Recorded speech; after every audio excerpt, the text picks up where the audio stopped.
السلام علیکم ورحمت الله وبرکاته. یو محترم پوښتنه کړې ده چې دا سینه بند د ښځې دپاره څنګه دي. یو قسم شی راځي داسې دا د ښځې د سینې او یعنې دا د ښځې د توپ پر اندازه باندې جوړ دي، بیا دا ښځې وایي په ځګر پورې غوټه کوي. د دې استعمال شرعاً څنګه دي؟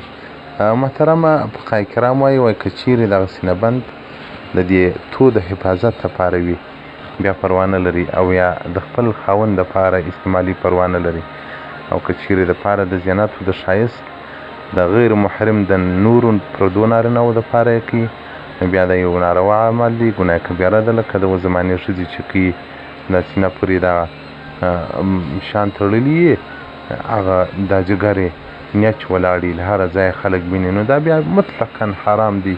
دا ښځه د الله په غضب باندې ځان مبتلا کوي. په کور کې خپل خاوند ته وکړي هېڅ مشکل نه لري، او که دا سینه غټه وي ځین په عذاب یې په دې شي کې ساتي هم څه مشکل نه لري، خو بیا به پړونه یې پر ځګر باندې اچوي چې مثلاً پردي خلک یې نه وویني.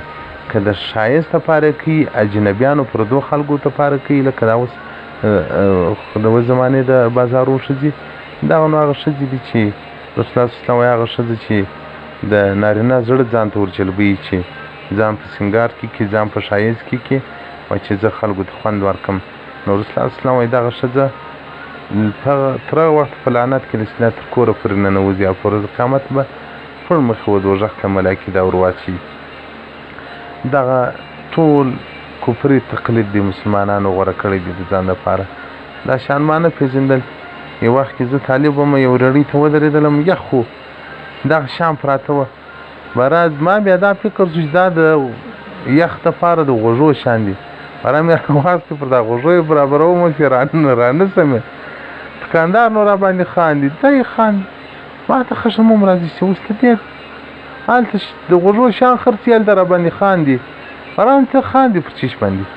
باره ملا صاحب ته اوس دونه ساده دا نه پېژنم دا چیش دي، نو دا د غوږو دپاره دي چې غوږونه محفوظ وي. باره یا مولي صاحب دا ښځې استعمالوي. باره نو اریان سړی دا اوس ښځې څنګه استعمالوي؟ بیا به مې نو ډېر ځای نه دا کیسه کول، ما دا ډول شیانو دی.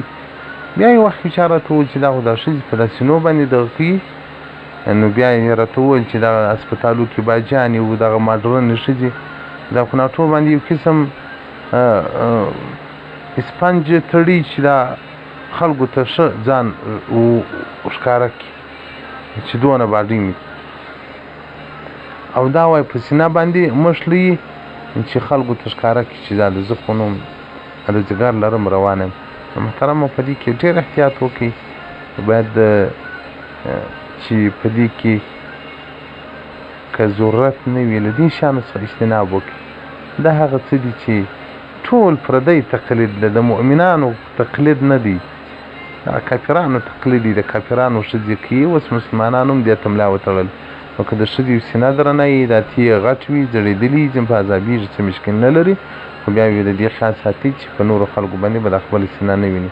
او که د مېړه د ښایست دپاره کوي، د زینت دپاره کوي په خپل کور کې، بیا په دې کې څه مشکل نشته. زیب و زینت کې شرعي احکام صفحه 850 او 950.